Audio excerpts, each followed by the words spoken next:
Hello friends, in this video I will show how to turn off scroll lock in Excel. So right click on it, this bar. Here you will see scroll lock, make it off. Now search here, type OSK on screen keyboard.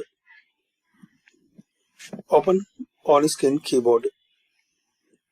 Now here tap one time scroll lock. Now click here.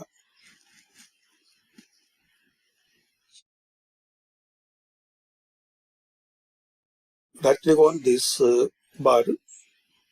You will see scroll lock off. So this way guys, you can turn off scroll lock in Excel.